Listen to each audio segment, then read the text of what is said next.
Welcome everybody to the Flopbuster movie show live. Another Friday night. I'm ready to get started. I'm here with my co-host Gabe. Gabe, are you ready to talk some movies tonight? I am. I am ready to talk movies tonight. I hope everybody else is ready to talk movies tonight. I'm ready. I hope we get some joiners, some faces from before. I got to get better at promoting the show during the week. I've been saying that. I really need to do it. My work schedule has been hell. So every time I'm like, okay, I'm going to do a thing. I'm going to schedule it out. And then Right. I end up just doing it the day of, Of which course you do. happens all the time. It's all right. It's all right. We've grown to know what you're doing and love you. But listen, we have a new sponsor. Do we? We have a new sponsor. This might piss off Gabe, but we do have a new sponsor. And it's the new and improved Jack Daniel's Coca-Cola. Ooh. They sent me a case over to try, so we're going to try it. They're big fans of the show over at Jack Daniel's, all the way in Tennessee. And I think they're liking what we're doing. They like what we do. I don't know if we're Tennessee people. No. I don't think we're Tennessee's demographic.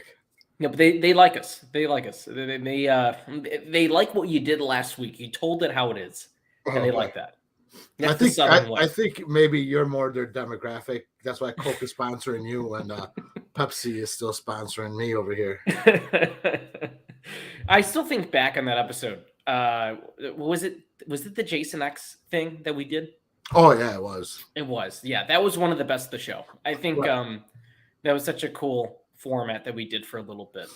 If you guys don't know what we're talking about, we played around with the format back when we used to co-host together before the show became like movie news and pop culture and stuff. It was more so about bad movies, looking back to the past, bad movies we enjoy. And Gabe picked Jason X. We had a really fun video with some editing from a good friend of ours at the time. And we had a little bit of Pepsi sponsorship there. Right. So, Which I, absolutely. to this day, will die on that hill that Jason X is top 3 Jason movies of all time.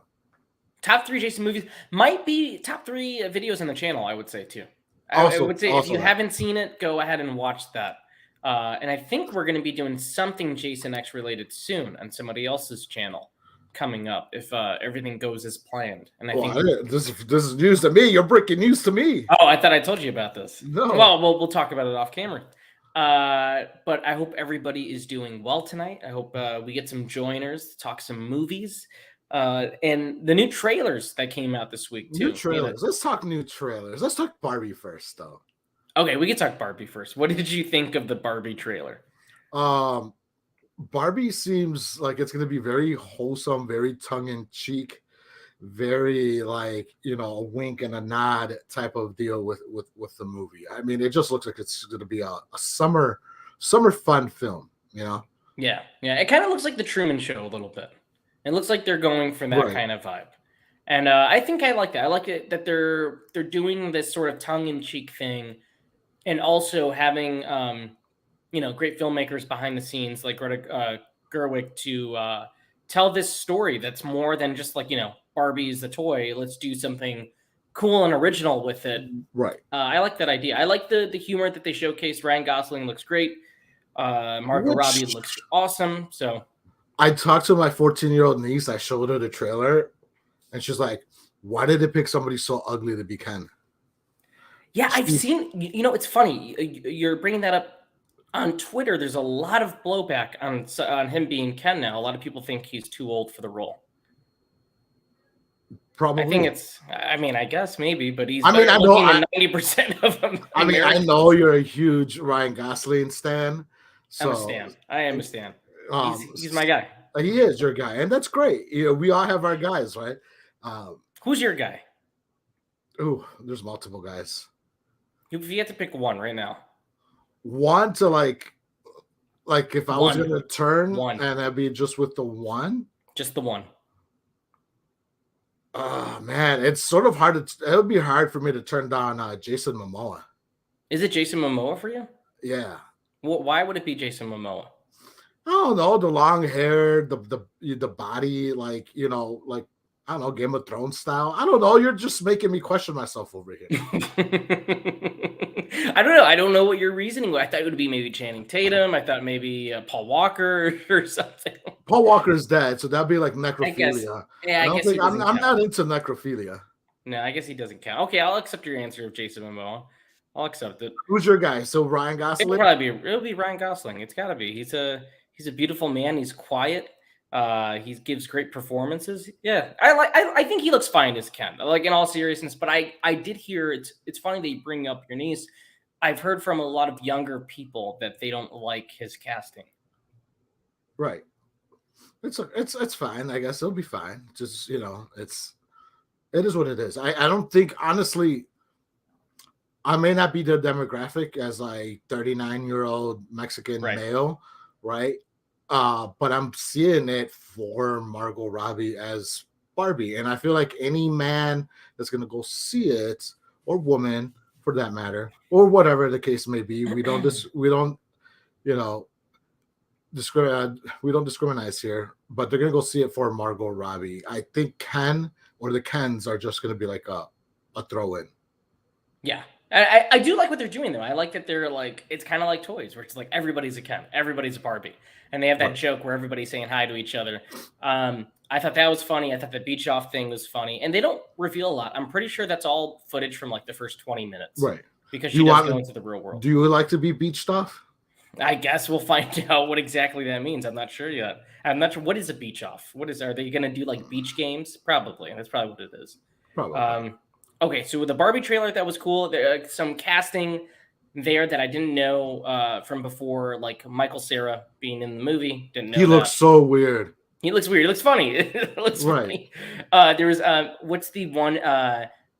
Oh man, there's one that's actually based off a doll. It's the pregnant Barbie, Mitch or something. I don't know. It was a funny joke. Right. But I like how it looks, and I think they're going to do a great job with it. I think Noah Baumbach and his wife, who wrote the script and she directed the movie, they've yet to make a movie that I haven't liked. So, like, I mean, it's the director of Lady Bird, and I really like Lady Bird. So, I'm all for it for sure. Absolutely, me too. I'm there for it. Day one. All right, and then there was so we had the Barbie trailer, which we both gave a thumbs up on, and then Spider-Verse had a trailer this week too. And I thought Spider-Verse looked really, really good. That's a given, though. I feel like everything I've seen, I'm just ready to go see the movie. At this point, I don't even care about seeing any other footage. I just want to be there day one, go see the movie, and just enjoy it. I like everything that they've put in the trailer. Oscar Isaac sounds like he's going to be great in it as Spider-Man 2099. So I'm there for that. They didn't. That's another trailer that didn't reveal too much. No.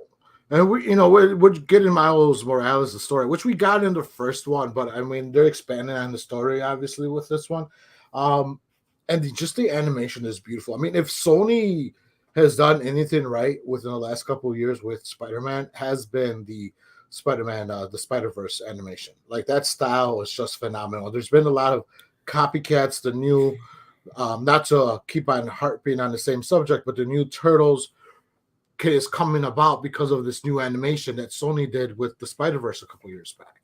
Yeah. Yeah, no, I agree. I think they've kind of opened the door to just like do what you want in terms of like this comic booky style animation, Puss in Boots, heavily borrowed from Spider-Verse, TMNT. And I think we're going to see that. I mean, the bad guys as well. We're going to see that. It's going to be a trend. And in terms of how this looks as a sequel, I think this is going to expand the Spider-Verse. I think we'll probably see animated versions of Tom Holland and then maybe the other guys, maybe Tobey Maguire, maybe Andrew Garfield. They do reference them in the trailer, which I was shocked by, that I was kind of thrown off by, but we'll see how it plays out. Are we going to get a Spider Pig? I hope we get a Spider Pig. Well, we did last one. We have. Oh, no, I know, but like Spider-Ham. Like a Spider Ham, like a full Spider Ham. Brett, how's it going, Brett? What's going on, sir? How you doing? Let's just get Spider Pig from the Simpsons movie. Spider Pig. Exactly. But yeah, I thought this looked great. I thought the animation looked solid. There's not much to really go off of here. I mean, they have Peter Benjamin Parker now having a baby in May, which I thought was sweet. Which means he got back. He means he got back with. Back with MJ. With MJ. Yeah. It's sweet. Such a sweet story. It's a sweet story. And you know what's great about the first movie is it's a coming of age tale, but it really shows you like, man, Spider-Man sucks. Being Spider-Man has always sucked.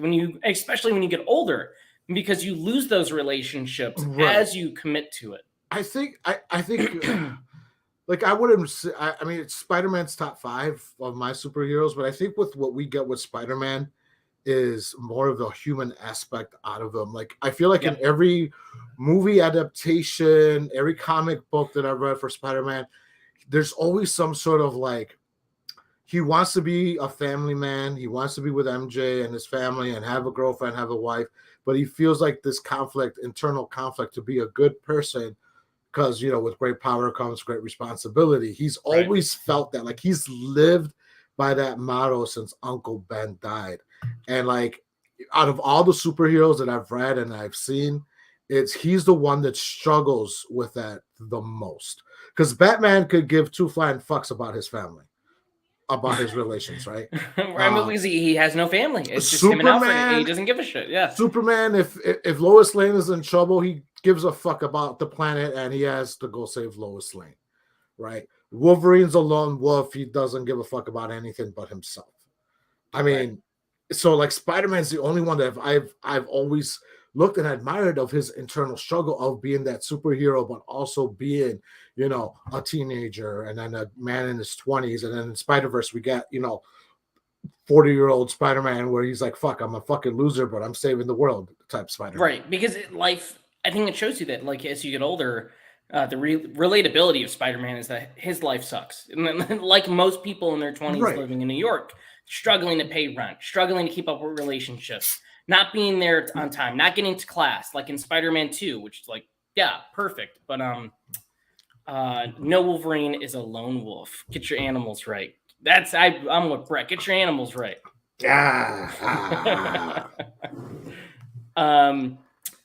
But no, I think this looks great, and I think we're going to see more of Miles' story. Miles as a character has just been, man, he's really taken over in terms of what kids really relate to.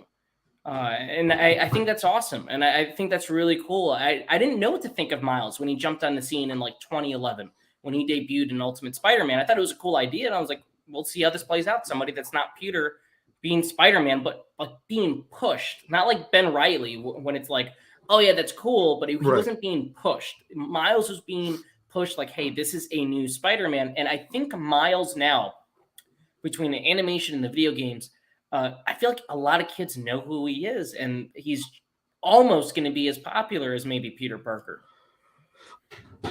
Listen, the reason being, right, and I feel like it's going to be hard for people to hear about this, but the reason being is because Miles Morales comes from the hip hop world.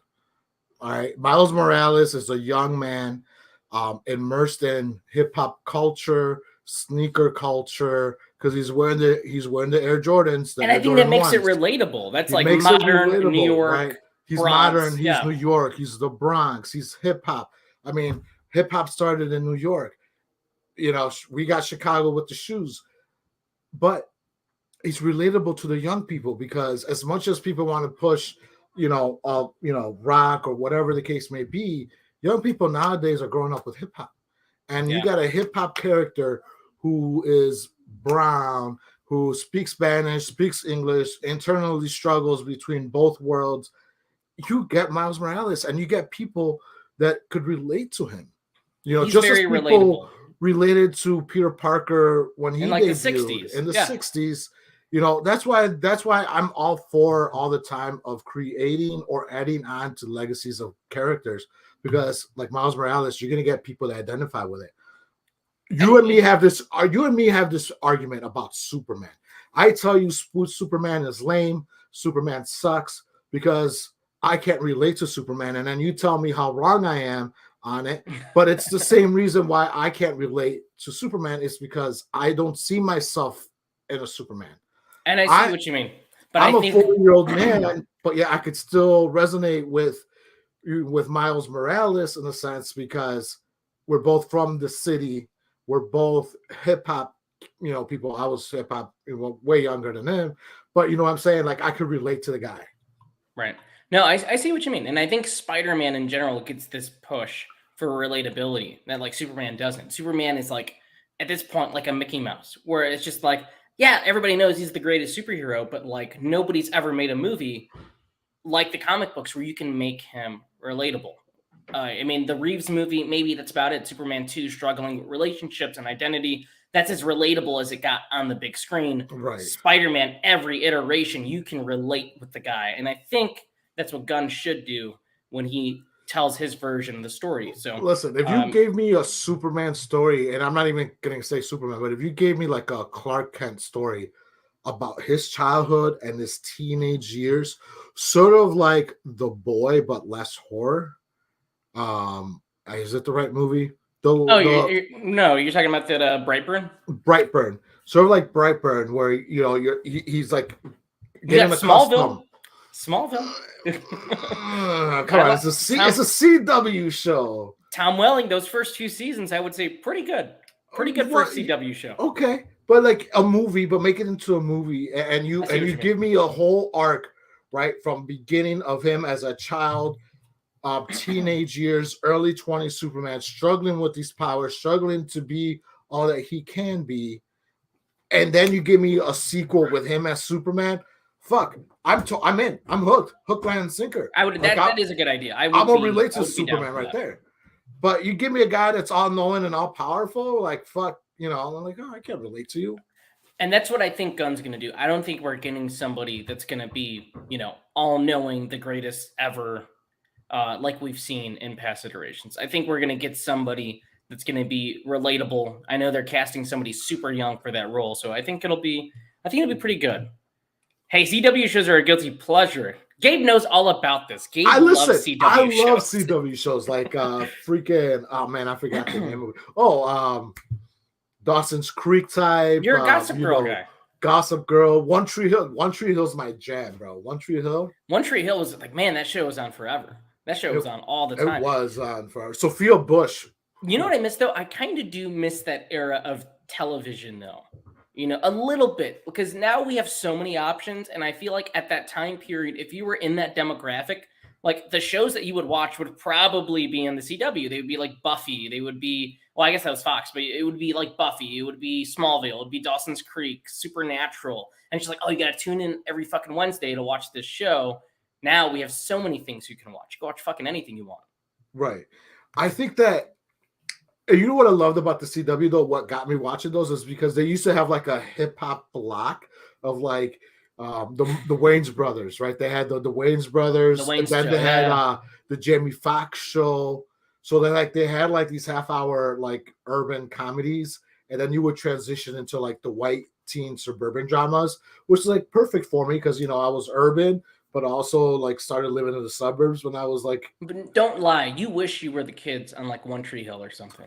Dude, I've always wished I was like one of those rich kids on One Tree Hill, like a brown fucking rich kid in that show. I would have cleaned up. Like Sophia Bush would have been like my chick from like day one. She'd be like, "Oh, that's my brown poppy. Like, what's up?" I'm like, "What's up, girl? You like your brown chocolate." Well, now we know who your other celebrity crush is. Travis, what's up, man? Cavill appearing as adult Superman, maybe. I know. I don't know. Who knows what that movie's going to be? Honestly, I have no idea. I guess we'll see when it happens. I liked Cavill as Superman. I wasn't big on Man of Steel, but I liked his other performances in the film. I thought he was great in Justice League too. Gabe, you're good in Brett's book.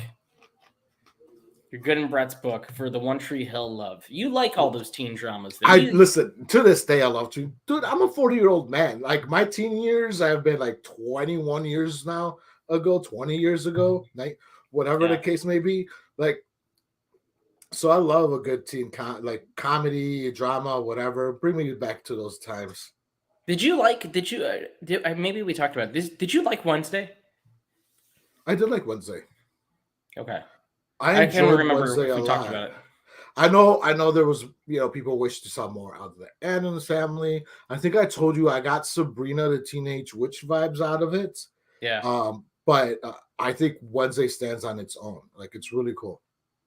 Yeah. I thought she was really good in it. I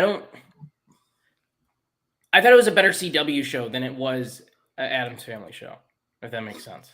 Right. But I think Jenna, obviously turned her into a goddamn star. So Jenna was waiting to be turned into a star. it was going to happen, and I think Wednesday's really the thing that like blew it up to the next level. Travis, my teen dramas were Drake and Josh and iCarly. I've seen Drake and Josh. I don't think I've seen much of iCarly. Those were on when I was young. They were pretty popular. I don't think I really watched iCarly, though. I was already older for those, but I do know as of right now, Drake and Josh do not talk to each other because they're all weird and shit. They don't talk to each other. I think Drake is like a Mexican pop singer. He's like very popular in Mexico.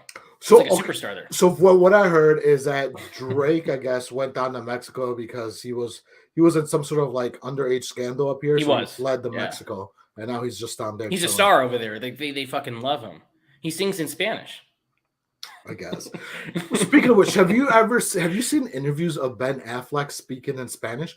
Apparently, that motherfucker is fluent in Spanish. He speaks better Spanish than Jennifer Lopez. Than anybody I've seen. Yeah, anybody. It's weird. You've seen him on like Telemundo and stuff doing interviews, and like the dude is just fluent. He's like Mexican accent Ben Affleck. Like it's Benjamin. What's up, Leo? You know who else? Anya Taylor-Joy. Well, I guess she's Argentinian. I didn't. She's Latina. I would have just assumed British, some kind of British. No. I've seen another person in interviews like fucking. I'm like, oh my god. Listen, the Latinos are claiming Anya Taylor-Joy since she's Argentinian. We're claiming her. Destiny, what's up? Okay, do you want to talk about? I really liked Anya Taylor-Joy as Princess Peach. Do you want to go into Mario? No. Let's go into real quick. Before we jump into Mario, let's talk about Air real quick. We talked a little bit about Air. All right. Air. Air, if anybody who doesn't know, Air is about basically how Nike was gonna collapse their basketball division because they didn't have any stars. They put and for those who missed it, we got a new sponsor now. So Pepsi's no longer with the show. Yeah, they didn't like the things Gabe was saying last week. So Jack Daniels Coca-Cola is now the sponsor of the show. Coca-Cola, America runs on cocaine and Coca-Cola. So Leo says he's here for the Batman as a cop discourse.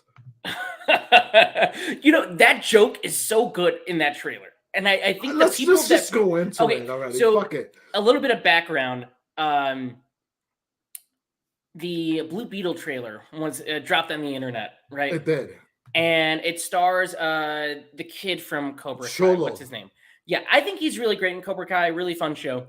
And this is a movie that Warner was so confident in that they pushed to a theatrical before it started shooting. So that means they were really happy with the script.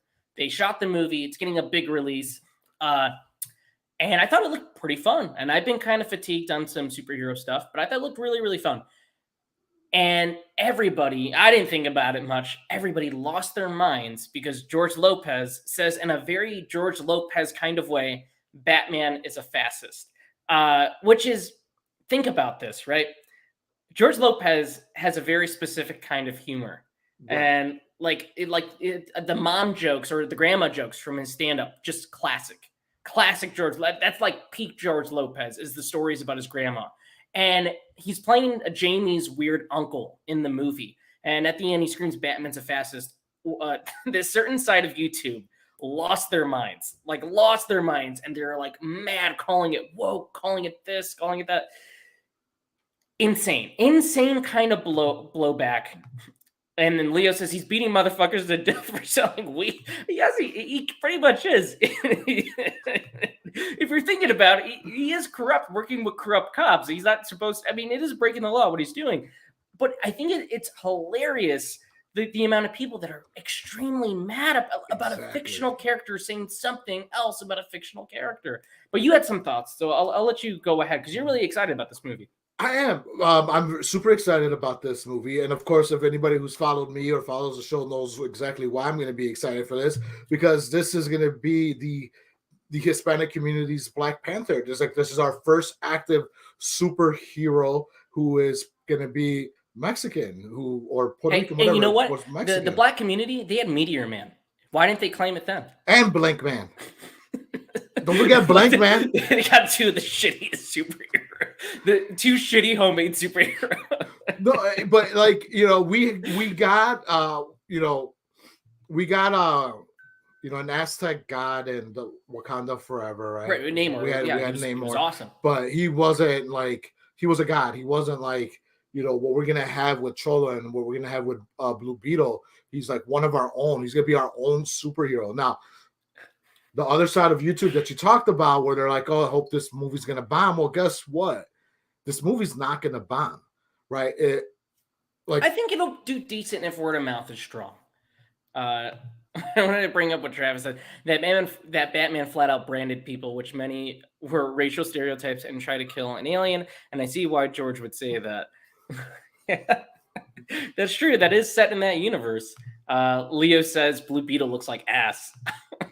Listen, his suit. Okay, I will agree. His suit is like. It looks like a Power Ranger suit. It looks like a Power Ranger suit, right? You can't do much with Blue Beetle. I think that what's going to be the draw and what this movie's going to be a block. Like I'm gonna call it now. It's going to be a blockbuster hit. It's going to be a huge hit. And if you're going to look at the demographics, it's because the Hispanics are going to go and they're going to go see this movie not once, not twice, but maybe 3 times because it's finally a superhero with Mexicans in it. Like we have a Mexican superhero, just like the black people had Black Panther. We're fine, and white people had like about 95% of the superheroes. I will say, Black Panther was one of those that was going to break out at some point, and Wesley Snipes almost made one in the 90s, so people were clamoring for Black Panther. Fuck, even Spike Lee knew what Black Panther was. He had references to it in Do the Right Thing. The kids reading the Black Panther comics and stuff, talking about how badass Black Panther is. I don't know if Blue Beetle will be that level, but I think it could break out the way Shazam did, if not better. The first Shazam, not the recent one. But I like the family. I like the family dynamic I see in the trailer. That's the thing that stands out to me. I like that. Not that bad. What's up, Connor? How's it going? I got major Venom vibes with Blue Beetle with the transformation, right? Like I thought the transformation was kind of cool. Kind of look horrific. I like that the family knows right away that he's pretty much, a superhero. I wonder if we'll see references to Ted Kord and the past Blue Beetles. Right. For sure. We're the biggest haters, bro. I'm already hoping Blue Beetle gets deported. And that's what I'm saying. Like, we need to stop the hateration on, like, all our people. Like, we got to go out there and support. Can we talk about the Venom movies for a second? Those movies are crazy. Those movies shouldn't exist. They are pulled from the 90s. Those movies should exist with like Spawn and like The Mask and like the fucking Shadow. The fact that it's like a Tom Hardy passion project is kind of crazy. Like the guy could he's such like this big gravitas dramatic actor. They're like, what do you want to do? I just want to grumble my lines and like wear a CGI suit for 90 minutes. The first Venom was good. The second one's kind of funny. I think it's so ridiculous that it's funny. I don't think either of them are like great movies, but they're like good rentals, if anything. Like good, like cheesy like clearly meant to be made in the 90s throwbacks. I guess I just I wish they did more with Carnage in the second one. Insane. Both those movies are like huge hits. Even during the pandemic, the second one cleared. It made so much money. These girls love Tom Hardy for some reason. I don't think that's the reason. I think women are afraid of Tom Hardy. That guy, he's a scary guy. I think grown men are afraid of Tom Hardy. No. He's a scary dude. Listen, if you read the tabloids, Tom Hardy goes the other way. He might go both ways. I could see that. A lot of actors did. Marlon Brando, James Dean, Richard Pryor, maybe. I know that Tom Hardy caused like a bunch of chaos on Mad Max. Charlize Theron wanted to beat the shit out of him. Like he was there, like he would just roll out of his trailer and cause chaos. Dude's crazy. Listen, crazy guy, man. Listen, Charlize Theron could beat the shit out of me if she wanted to. When Carnage yells, "Let there be carnage," as lightning explodes behind him, the audience cheered, and it was strangely awesome. That is a great moment. I think that I have a little bit of a soft spot for that movie. I don't, like I said, it was I should fun. Rewatch it then. I should rewatch it. It was kind of fun. Especially the whole breakup thing, what Venom in the club talking about how like terrible Eddie is and stuff. I'm like, that stuff worked.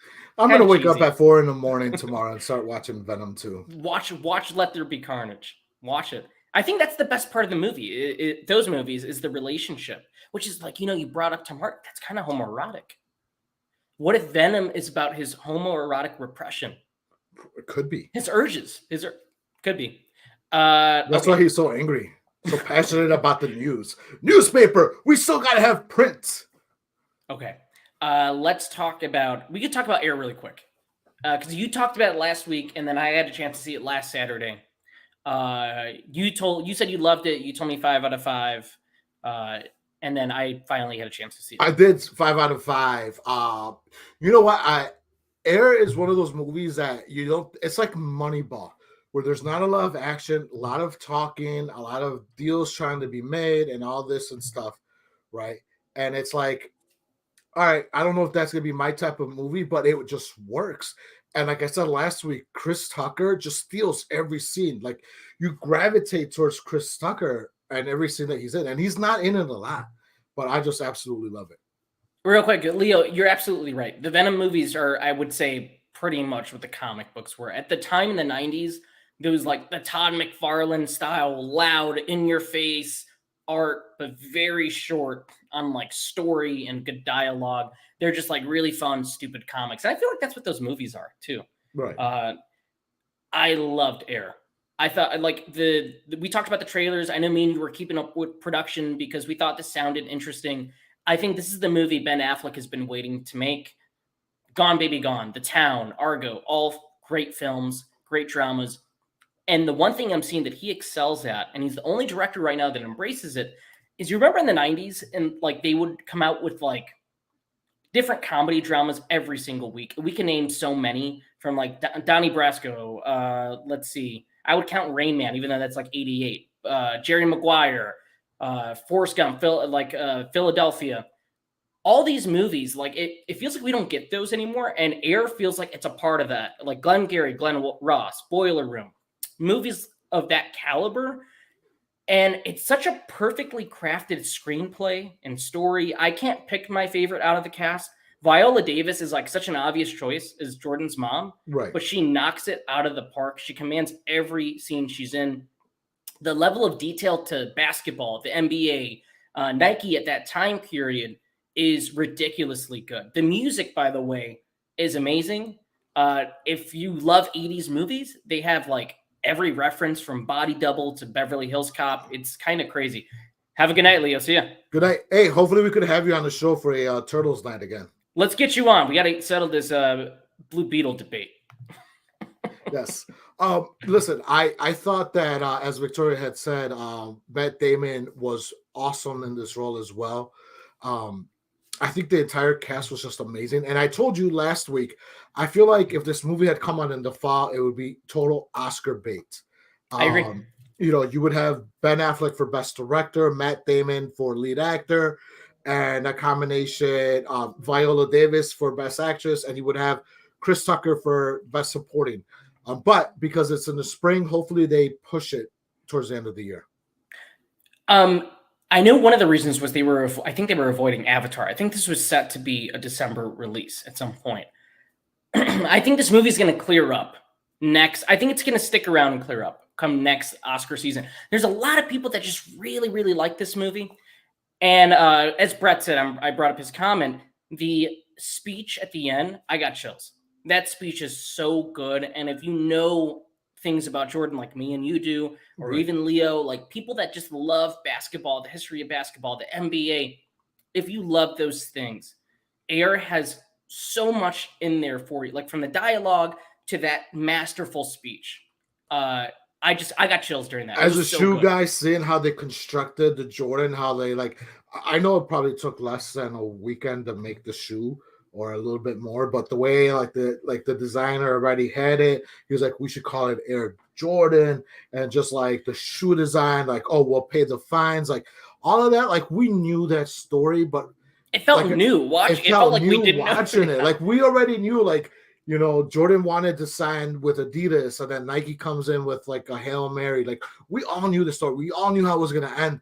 And for some reason, watching it, it's like, fuck, is he going to sign with Nike? Yeah. Yeah. No, I totally felt that way. Like, especially in the third act too. Like it really gets you on the edge of the seat. And we know the story. We know this movie, but Right. I think that's what makes the film all the more better is that how perfectly crafted it is. Mind you, this is a movie like, it's like 110 minutes max, maybe. Like it's under 2 hours.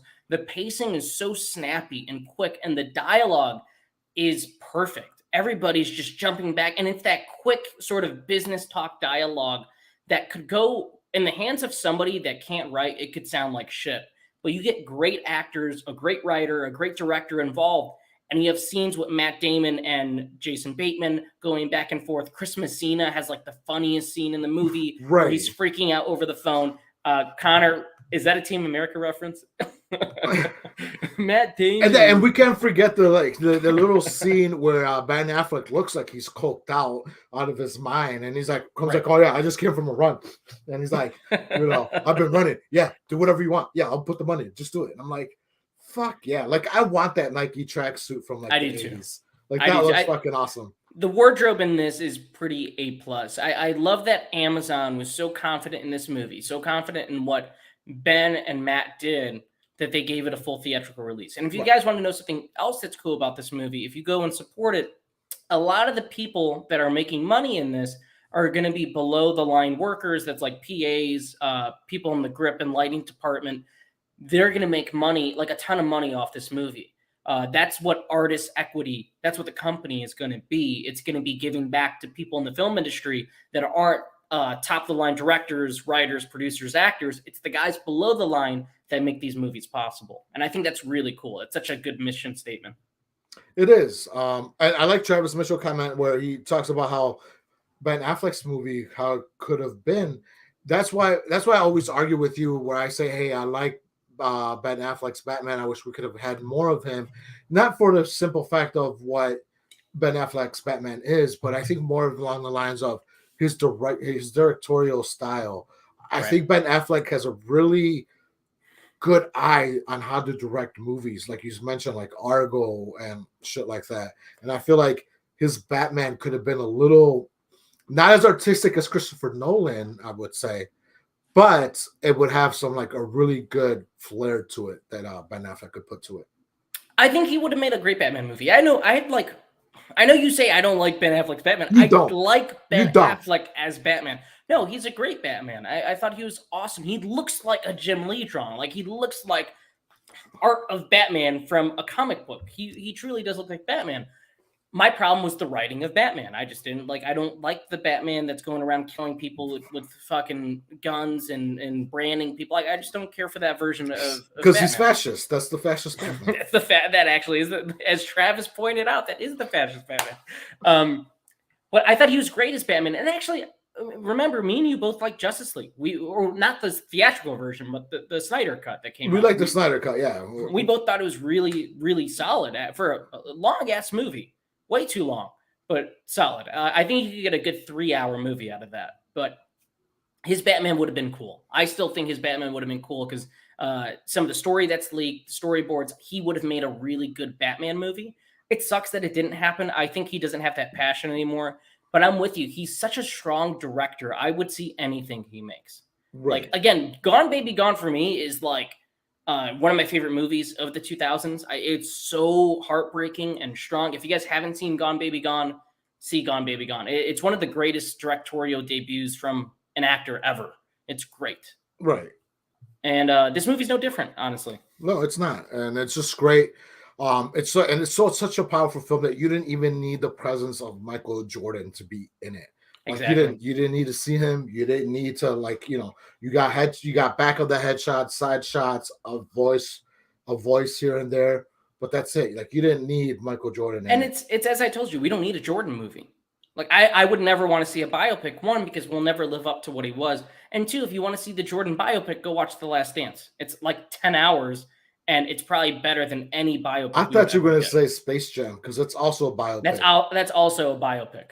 The first Space Jam. The first Space Jam. That's the best one. You don't need to see the new Legacy one. Fuck LeBron James. Yes, Team America. That was a great movie. It won't make that much. Air Jordan made 162 million that year. It did, and that's so many great moments in that movie that just foreshadow like what we already know, but again, plays it like it's new information. I'm so mad. Like I was born in 83, right? And like Air Jordan came out when I was 2 years old. Obviously, I didn't have a pair of Jordans. Like my first pair of Jordans didn't come until the Jordan 8s, which I was like 10 years old at the time. Like, I was mad. And because I Now was is younger, my first Jordans were it was the Jordan Low True Blues. This is like 2012, 2011 maybe. I got my first pair in high school. I saved up money working with my dad, and that's when I got my first pair of Jordans. But they were the Jordan 1 Lows. I think they were the True Blue, one of the blue colorways. right. Okay. But now I want a movie about how skateboards become symmetrical instead of the fishtail shape of the 80s. Hey, who knows? Lords of Dogtown. I was about to say, I love that movie. Lords of Dogtown, underrated movie, pretty dark, kind of depressing, but really well made. I haven't seen that in a Very while. well made. Heath Who is was so it? good. Emil. Yeah, Heath is good. Emil Hirsch, super good in that. Really good movie.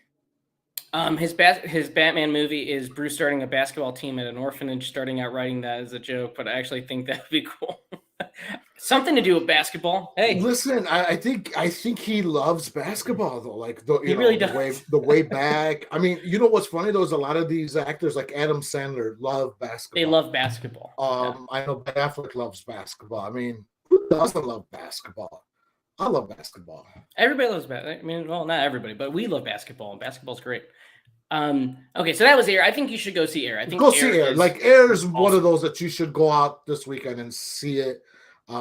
We also think you should see more Super Mario Brothers. Super Mario Brothers you should see. Let's talk about Super Mario Brothers because it's been for some reason kind of controversial, which is kind of I think it's weird. You and I have different takes on it. I saw on Letterboxd, we both rated it 3.5 stars. Where I thought it was a miss for me, you thought it wasn't too bad, and vice versa. For me, at least, I'm going to say I wish the story was a little bit longer.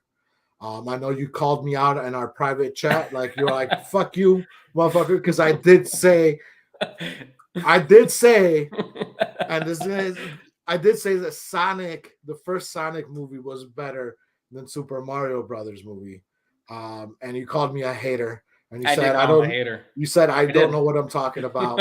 And shut your fat ass up. You're like, you shut your fat ass mouth. I didn't say that part. I would never say that part.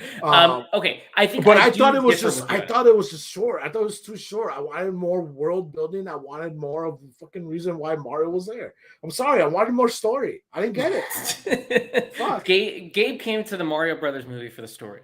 That's fair. That's fine. I think trolling aside, I actually do agree with you. And I do, if I had to be critical, that's the one element to this movie that kind of, doesn't work. I think this is, the story is an excuse to get you to the Mushroom Kingdom, get Mario in there and Luigi and meet all these characters. And it feels natural the way you meet them because you're used to them. You've seen these characters in the video games, so you're just excited to see them on the big screen. Beautifully animated. But the story does take a backseat, takes a major backseat. And I think in some regards, that's fine because it's not demanding too much. But personally, I would have preferred this to be maybe 10 minutes longer. And I think we could have developed a lot of that. One of the things I thought that was so good about this was the Luigi and Mario relationship. I thought it was great. I wish I got more of that because it was so good. I liked Charlie Day and Chris Pratt as Mario. And I thought Chris Pratt was fine. You really don't pay attention to him being Chris Pratt. Mario. They give a great reason for why they use the super Italian voices in the games and stuff. I thought that was funny. I like the stuff in Brooklyn. I thought the whole cast was really good in this. I'm with you though. I wish it was like 10 minutes longer to flesh a lot of things out, especially that brother relationship, which I thought was pretty good. Right, that brother relationship. It's what really pushes the movie. Right, in the video games, Mario's always saving Peach. Peach is always, and they had that little inside joke. Oh, Peach is in another castle, and it was like, I got you.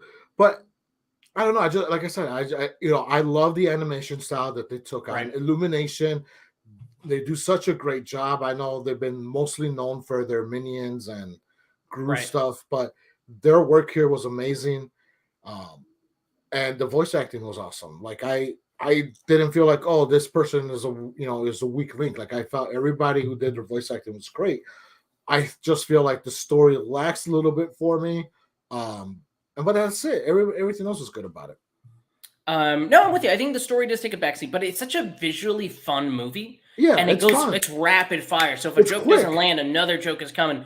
That song is great, Brett. I thought Bowser was so good in this. I thought Jack Black was having the time of his life. Jack Black with that heavy metal, Tenacious D. Great movie. Great callback. And yeah, he has a little number in here. I thought that was really good. I thought that was a lot of fun. And I really like Toad. Keegan-Michael Key as Toad was like the greatest hype man of all time. I think if I'm going to rank these characters as far as like how funny and fun they were, it would be like Jack Black and Bowser, and then Toad. Yeah. And I would say Peaches, Luigi, and then Mario. You know what's kind of odd? If I have to find things I don't like about the movie, because I'm not going to look too deep, it's a fucking kids movie about a video game, but Donkey Kong is kind of a non-factor in this. He has the one great scene. Him and Mario have kind of a rivalry. I like Seth a lot. I like Seth Rogen. I don't know if they maybe don't use Seth Rogen. I don't know. Maybe it should have been somebody else. I'm not sure who. It's fucking Donkey Kong. But if I had to pick something, I would say the Donkey Kong stuff was just, it felt kind of thrown in a little bit. Right. Kind of. Okay. Big problem in some movies is the urge to split up the characters who are the center of the film. It was the same thing with Zombieland 2. The movie is about getting the movie you want. You wanted. I always forget about Zombieland 2. Did you like Zombieland 2? No. I don't think I did either. No. I remember being excited, and I just felt like the jokes came a little stale. That's what happens to me with sequels that come out like 10 years after the original. Yes. It's so like they don't land. Like I was excited for Coming to America 2. I got a sequel, 25 years later? I forgot about that movie. Right. Right? Because it was just bad. Anchorman 2. How bad was Anchorman 2? Come on. I don't think Anchorman 2 is as bad as some of those, but I think Anchorman 2 has at least the fight scene was pretty fun. I still remember the fight scene at least. And not as good as the first fight scene. They've been talking about doing Wedding Crashers 2. Like, dude, Wedding Crashers 20 years old at this point. Why are you gonna give me Wedding Crashers 2? Wedding Crashers 2 should have happened in the summer of 2007, not fucking 2024. Right. Like, come on. And especially now with Owen Wilson and what's his face being as old as they are, who's going to believe them? Yeah, I don't think they would be. I think it would be pretty sad if they were still crashing weddings. And I love Wedding Crashers, but it would be pretty fucking Vince sad. Vaughn's 50 years old crashing weddings. Like, dude. Take your asses home. Take your asses home. Get your old asses out. Yeah, get your geriatric ass back into, go babysit your granddaughter trying to crash a wedding with some like 20-year-olds. Yeah, I agree with you. I think Dumb and Dumber 2 had this problem. And I think Dumb and Dumber is, one of the greatest comedies ever, one of the greatest cast comedies. I was so hyped for the sequel. I think there's some fun moments like the Bill Murray cameo and some of the banter between Jeff and Jim are like just as good as ever, but the jokes were so stale. It was just like, yeah, this is clearly a script that you guys had waiting around forever, just waiting for these guys to join because these are like old ass jokes. It's just bad. Zombieland 2, the Bill Murray stuff. Yeah, I forgot about that. The little interview he had at the end for it was like a Garfield movie or something, right? Ashton, thanks for joining us tonight. Due Date 2. Due Date was fun. I remember liking Due Date. Due Date, I feel like nobody talks about it. And you can't do a Due Date 2 because it's not the center of Due Date wasn't like chasing after young girls, sort of like Wedding Crashers. That's what I'm saying. I don't think Wedding Crashers would work. I just right. don't. And plus, those guys get like a happily ever after. Like, why would they be crashing weddings? Unless they have it would work if they had a midlife crisis and they start doing it again. That's the only way you can make Wedding Crashers work. I would say you got to go and do how they said it, and you got to do funerals because funerals are like. They did set it up for funeral crashing. Ma, the meatloaf. The meatloaf. What is she doing up there? I never know what she's doing. I don't know what she's doing. Finch Vong's character should have been the villain in Jurassic Park 3 in place of Docs. Oh, that actually would have been a good idea. Yeah, when they brought up Docs in Jurassic World 3, I was like, oh, that fucking guy. You know Um, who I would say who's the villain? In Old School is Vince Vaughn. In Old School, he's the one that starts the whole freaking fraternity and trying to that's true. get his buddy to get with the young chick. It's like, oh, it's your boss's daughter. That's fine. Just don't tell nobody.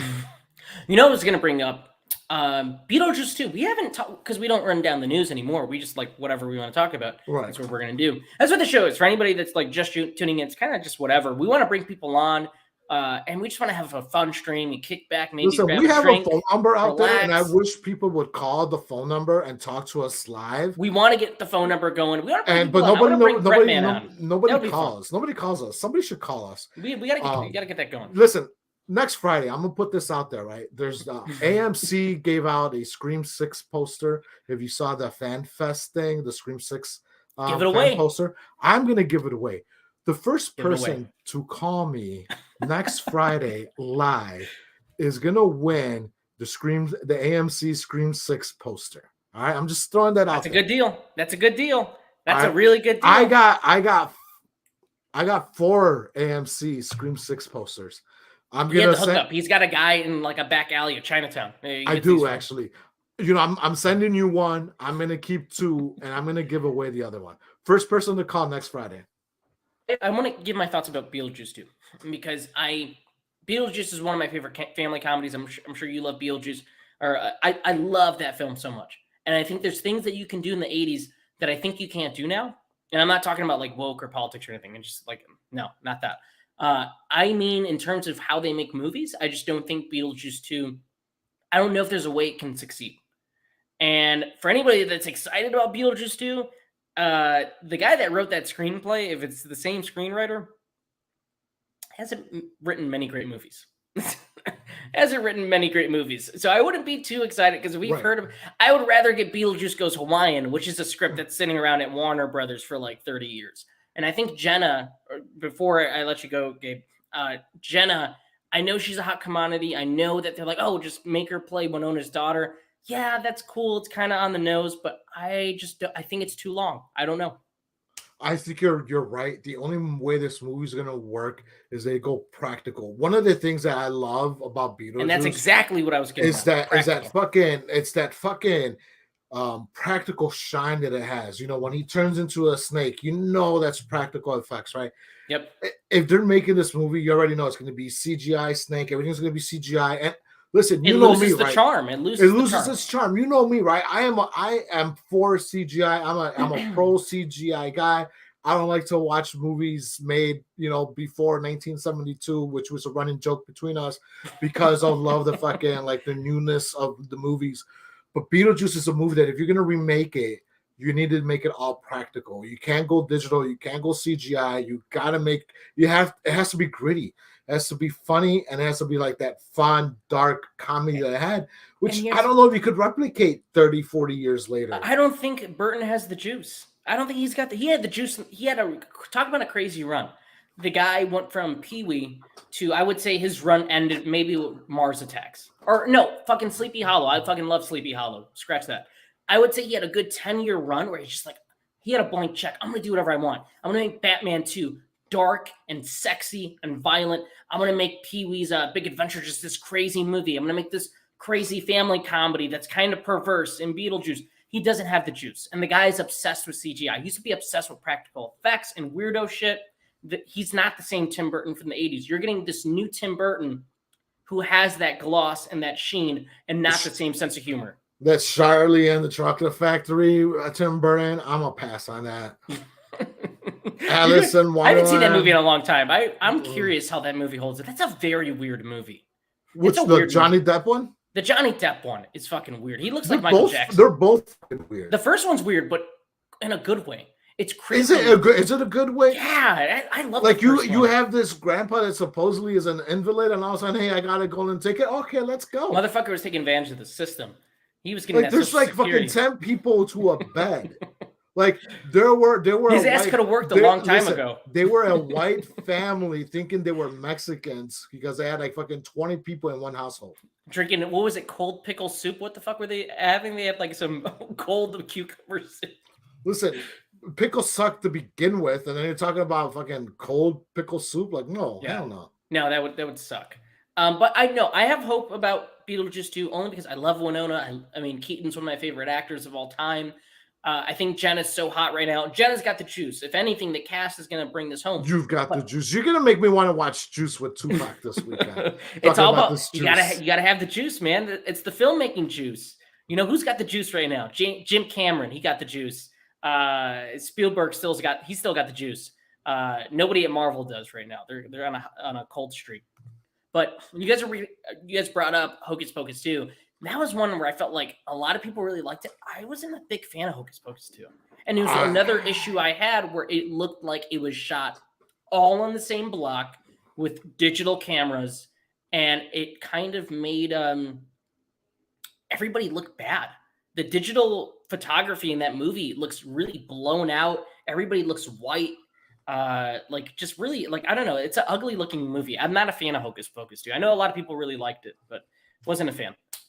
You know, there's a point enough for the nostalgia, right? I'm all for late 80s, early 90s nostalgia. That's my time frame, that's my era. I love it. But I wish that they would stop rushing things to give me that nostalgia feeling. Like, give me a good fucking Hocus Pocus movie. Give me a good Beetlejuice. You know, give me something good and nostalgic from that time frame. And people will join up for it. And yeah, people saw, you know, Hocus Pocus 2, but it's one of those movies that you see it for nostalgia reasons, and you're like, you know what I'm I will just say? Gonna watch the original one. That movie could have made a ton of money. Disney's kind of dumb. If they would have put that in theaters, I feel like that movie would have cleaned up. That's the most watched movie on Disney Plus. We've talked about this. The whole pandemic shit was dumb for streamers, and yeah, you know, streaming got up and people were watching everything on streaming and the death to the theater. But as we saw with Top Gun last year and going forward now, these movies are making hand over fist over here with theatrical releases. Yeah, look at Super Mario. It's like as we speak, Super Mario is climbing box office records. It's probably going to make 200 plus this week alone. It's insane. Travis, you know, you brought up The Force Awakens and you talk about the renaissance of practical versus digital, but then it just died out. Dungeons and Dragons uses practical and digital perfectly. Dungeons and Dragons so fun to watch. It's fun. It's like old school Marvel, like that's what it feels like. Mid 2000s Marvel felt. It feels like mid 2000s Marvel or like Pirates of the Caribbean, Mask of Zorro, like swashbuckling movies that had CGI, practical effects, really charming cast. Go support that movie. It's really, really good. OG Wonka is a classic. What's up, Curious Jojo? Guys, go subscribe to Jojo. He used to watch us before. He's got a channel now. Which we want to have him on. So if we should get him on. If he's up to collab with us, we'd like to have Curious Jojo on at some point. Hell yeah, man. I love the Wonka Burton movie. The scene where Count Dooku throws his candy in the fire made me laugh as a kid. You know, that element kind of works. The dad element of that movie, I remember really liking. I should rewatch that movie. That's a weird one, but I feel like Johnny Depp made me really uncomfortable. Should we rewatch this and talk about Willy Wonka next Friday, the Johnny Depp one? Tim Burton? You know, the one thing I remember about that movie is the candy tie-ins. They came out with like this donut candy. Like they had really good candy for that movie. It was like good chocolate bars and stuff. That's all I remember from that movie. So maybe we should watch it. We should watch it, and then I'll find the old candy on eBay and I'll eat it in front of everybody.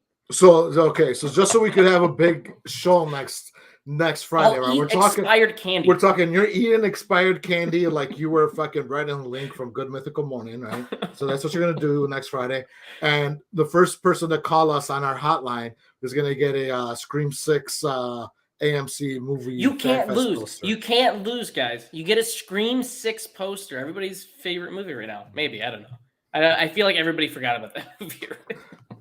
It came and went, but it was a lot of fun. I really like Scream 6. Technology still exists to use these similar effects to what they did in the 80s. I feel like if you're making a nostalgic movie, go back to those methods. You know, Connor, you bring up a good point, and it's one of the things I'm afraid of. One thing I loved about Top Gun, they nailed it, right?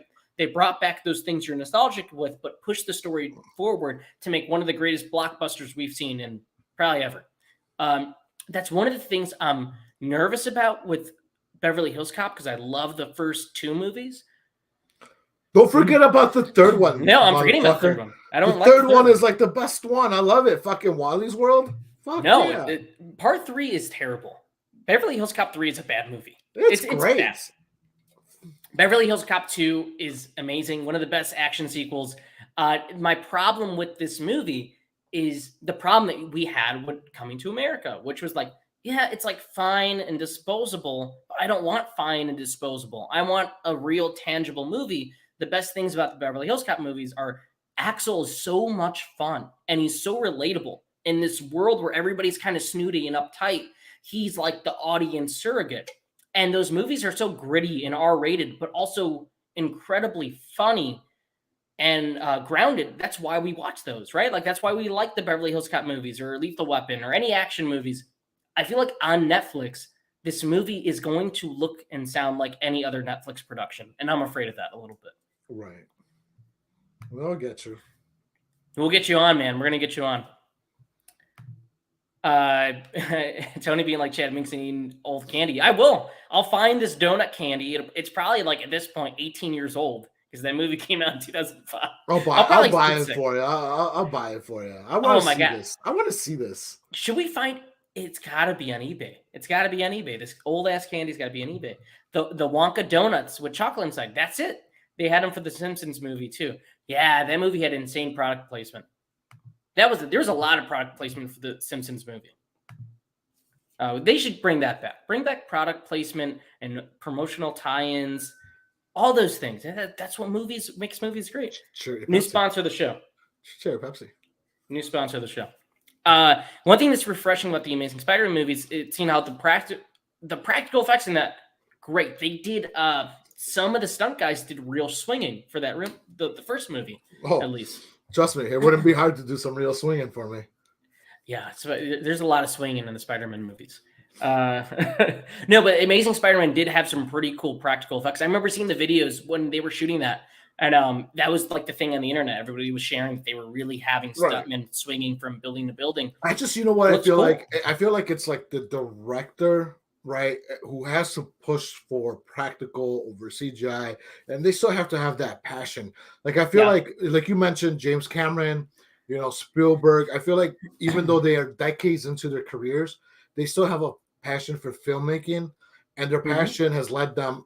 Cameron is on his own with CGI and Avatar. Yeah, but he embraces it. But he embraces it. If I'm going to do it, I'm going to be the best at it. And even him writing and producing Alita looks like Alita is an amazing looking movie. Correct. The way Tarantino also just embraces the old school way of filmmaking, like embrace it, fully embrace it. Because if you don't fully embrace the medium that you're going to use, whether it be practical or digital, or maybe you can even embrace half and half, your movie's going to come out looking like shit. And we're going to know, like, oh, this just doesn't look good. This doesn't look like they're playing to their strength. And that's what we want. If we get Beetlejuice, I really hope it's a strong Tim Burton movie.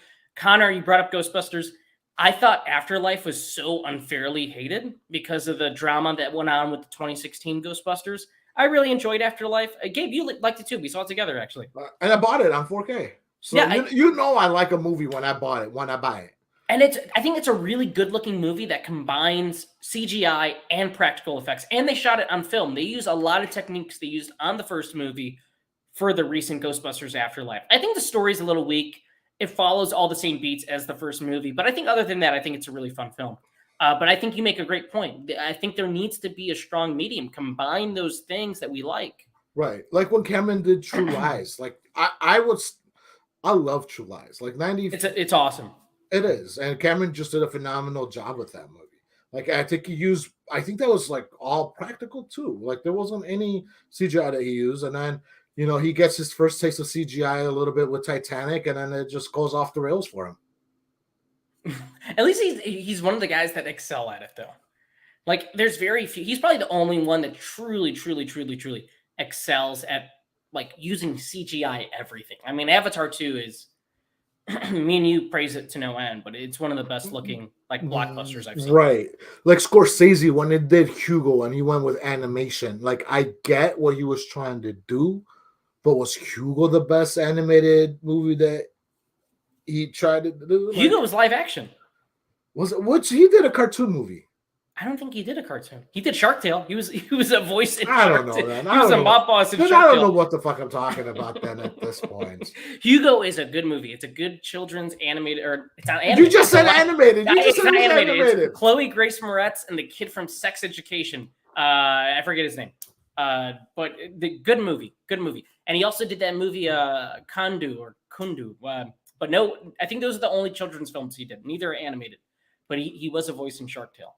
We have not gotten, by the way, to White Chicks, to White Chicks, which is our Flashback Friday. Flashback Friday. Every week we're going to be transitioning to the old way we did Flopbuster, which is talk about a bad movie from a certain amount of years ago. And Gabe, he wanted to pick this movie. I did pick this movie, and I picked this movie like I was on HBO Max and I had been wanting to watch it, but for some reason, I'm not going to pay for it. And then all of a sudden popped up on HBO Max. I was like, ooh, White Chicks. There's a thing about me that I love. I grew up in that era. I've always said it, and people who know me know I'm a big hip hop guy. I love urban comedies like the Car Wash, Friday, shit like that. So they have a soft spot. And that's White Chicks for me. Like Marlon Wayans and Shawn Wayans and the whole Wayans family, I believe are national treasures. They should be protected at all costs. They're one of the funniest families in Hollywood. And I think, with what they did with like Scary Movie, the spoof stuff that got into White Chicks, I think White Chicks is just fucking hilarious. White Chicks with, Shawn and Marlon just did a phenomenal job with it. Okay. It's funny because this movie is actually kind of a hit. When it came out, it was a hit, right? Like it made money, and at that time, it was pretty fondly liked by audiences. Critics tore this movie apart. It has like a 15% on Rotten Tomatoes or something like that. But from what I've noticed recently is that people love White Chicks, and it's getting this reappraisal, like on Twitter and Facebook and stuff, of people just claiming that they're like big fans of it. I don't think this is a good movie. It was pretty tough to watch getting through it. But what I will say, there's some really key funny moments, like the moments that people speak of highly in this movie do hold up. The Terry Crews stuff is hilarious. The stuff with the female friends that when they go driving around, listen to hip hop or shopping, that stuff works. I don't think anything Shawn and Marlon are really doing in those fucking wigs or even the Cuban getup at the beginning is working at all. I think it works. But what's hilarious about this is every couple of years, people coming out saying, please make a sequel to White Chicks. I honestly would want to see a sequel just to see if they would have the balls to make this again. Because I don't know. Again, I don't know if this is a movie that can be made today. It cannot be made today. Like that movie cannot be made today. It's a movie from a bygone era, Just really shitty comedies.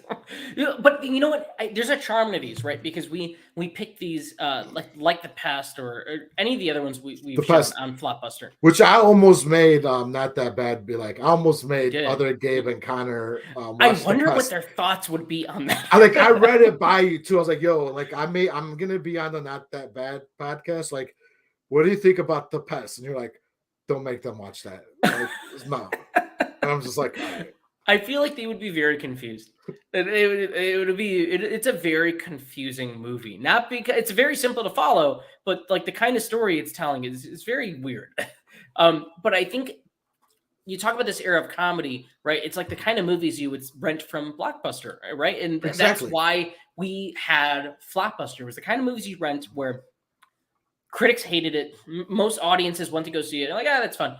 But it's the kind of movie you rent and you just have a good time with. You maybe forget about it. You just load up on snacks and popcorn, and it's like the definition of guilty pleasure. And I feel like that's what White Chicks is for a lot of people. Like I don't think you can go into this movie expecting it to be like Caddyshack or something. It's kind of its own. No, listen, like you go. Listen, I'm like you see Wayans, right, and you see Marlon Wayans and starring or. Especially Marlon, because he's the one that's out there mostly now. But you see Marlon Wayans, you already know what type of comedy Marlon Wayans is. It's that old school physical comedy, like that Chris Farley-esque type of comedy. Right. Just, the Belushi stuff, where he's gonna fall down, he's gonna hurt himself, he's gonna trip over, and that's what you got with White Chicks. Is that type of But he also likes to wear fat suits, baby suits, or racial swapping, like he's Martin Lawrence or something. He does, and it works for me. I love Marlon Wayans. In fact, I'm gonna probably see his stand up. He's coming to Chicago here in like next month. I'm probably gonna go see his stand up show.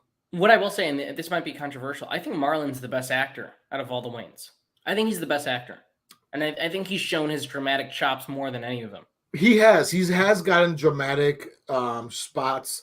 Above the Rim comes to mind. If you haven't seen it, if you haven't seen Above the Rim, it is one of my favorite basketball movies of all time. And that's going to be hearsay to some people, but to me, Above the Rim, and he's in it, and he does a great dramatic role for it.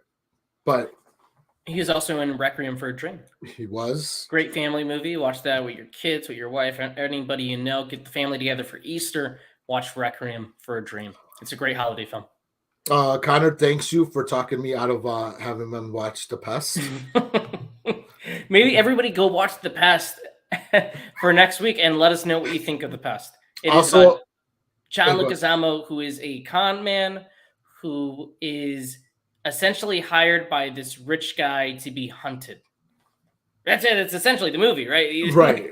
And it's very weird.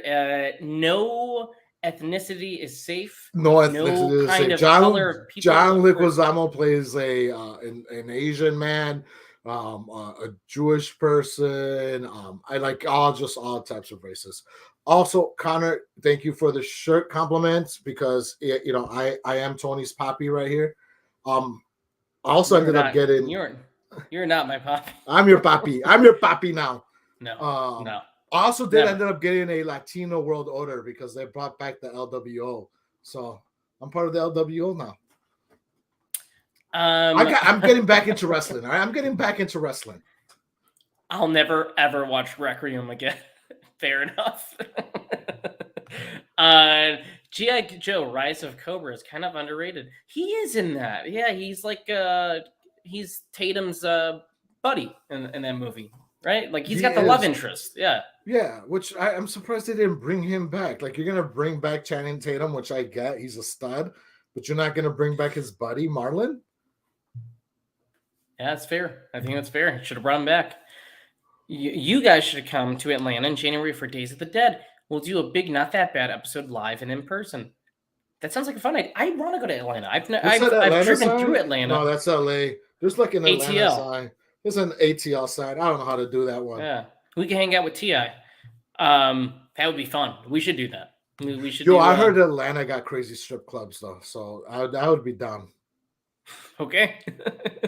They have a good buffet. They talk about how good the buffets are.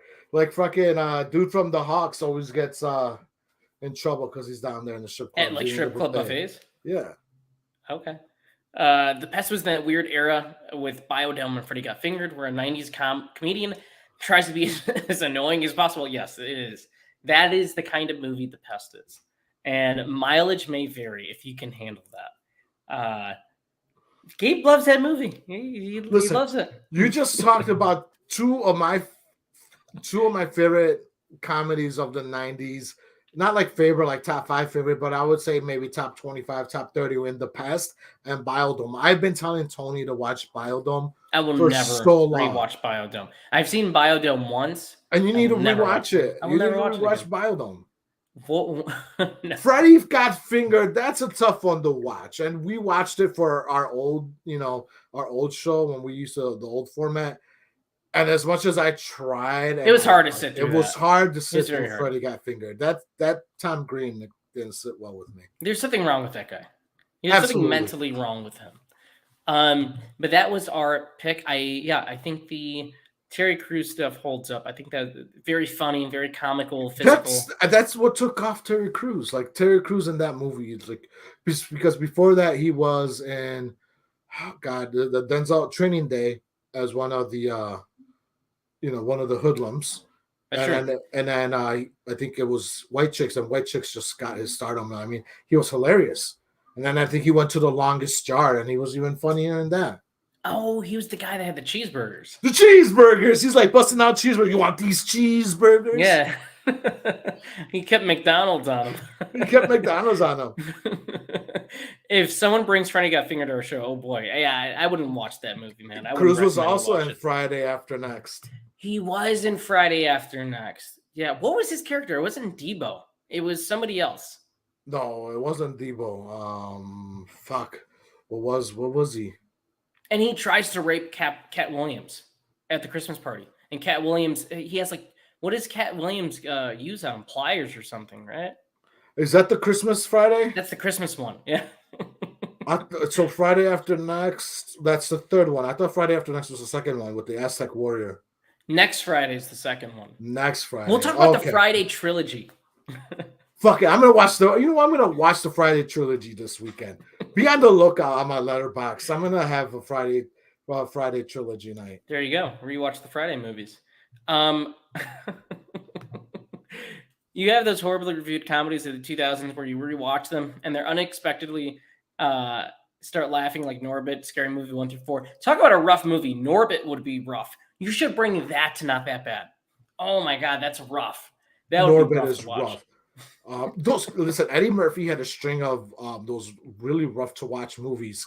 Was it Holy Man, 1,000 Words? Remember Pluto Nash, The Adventures Pluto of Pluto Nash? Yeah. Norbit. I mean, I think I would give Norbit some credit because he was still like doing like the outfit and like the the fat woman. At least it has quotable lines, right? But then you got into like 1,000 Words and Holy Man and Pluto Nash. I'm like, oh, Eddie. Meet Dave. That was another one. Meet Dave. Right. He's like an alien or something in that. Oof. Oh man, Eddie had some stinkers, man. Bro, like some of the worst comedies. I remember we went to go see because my dad loves Eddie Murphy. My dad, like Eddie Murphy was his guy, right? Because whatever, when he came from Mexico, it was Eddie Murphy and shit. And so we went to watch 1,000 Words. We came out of this theater because that's my dad's movie. It's Eddie Murphy. It's his guy.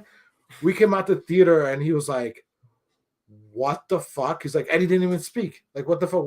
Why do we go watch this movie? 1,000 Words. Like, what the fuck? That movie, I think, was in production hell too. Like, they shot it and then it took 5 years to come out. Come on, Connor. You guys should really watch it. Watch Norbit this weekend. I want to know Connor. No, I already told him. We're watching American Pie 2. In my opinion, the greatest American Pie movie. Insane that the Letterboxd rating on the American Pie movies are so low. Letterboxd cares too much about, like, A24 movies. Start watching 2000s comedies, sex comedies. That's American Pie 2 is like at 2.8, 2.9 on Letterboxd. And I'm like, really? Insane. It's insane. I'm not going to give you all my full review because I want you guys to listen to the Not That Bad podcast when we talk about it. But I think that I'm going to make a strong, compelling argument with Other Gabe and Connor about how good American Pie 2 is. We got to give Other Gabe a name. We just go Other Gabe. What's a good nickname for Other Gabe? I don't know, because we have the same initials. We're both GTs. What about Top G? That I don't want to be Bottom G. Big G? It would be funny because, like, I mean, Big G, you could be Little G. Little G? I guess. Or we could just call him G. You could be G and I'll be Gabe. Gabe and It's G. got to be a little spicier than that. We'll figure it out at some point. Are we going to be just G and G? Marlon Wayans technically fucks Eddie Murphy in the ass in that movie. That he does. Yeah. Rasputia. My rule of family comedies, if it opens with the main character in a big house or on a phone talking about a big sale, I turn it off because it's going to suck. Yeah, I guess that's a good rule of thumb. I hope I like American Pie 2 upon this rewatch as much as I loved The Girl Next Door. The Girl Next Door is a great movie. Great underrated movie. Shocked that had such a low rating on Letterboxd. And American Pie 2 should be at least a 3.5. At least a 3.5. At least. Call our Gabe GT. Okay, GT. We'll call him that. GT. Fair. Anything else you want to add before we leave, man? No. Again, we appreciate everybody who was on here today and all the conversations that you guys gave us. Don't forget, again, next Friday, Tony's going to be eating old ass candy from 18 I am not years going ago. to be eating the old ass candy. No, people this is the internet. What you say on the internet, it is. One, I have to find this candy and I have to order this candy. And who knows how much it's going to cost, too. We'll see. We'll see what eBay has to offer. I sincerely will be giving away the AMC Scream 6 Fan Fest poster. It's like yay big, whatever. You could see it online. To the first person who calls our show on our hotline. It's a hotline bling. Exactly. Like Drake, hotline bling. Do it. Everybody call in and we'll have fun and we'll figure out what's the bad movie going to be next week. I'm going to pick it. I'll pick what the bad movie is and we'll talk a little bit about that. But thank you guys for joining us tonight. We had some really cool comments and listeners, and it was a lot of fun talking about everything that we talked about tonight. It was really, really cool. Right. So if you haven't already, make sure to like, comment, subscribe, share, and tune in next week. And I will update further on what the details of that will be. And we will see you at the same time next Friday night. All right. And I'm going to look for this outro. There it goes.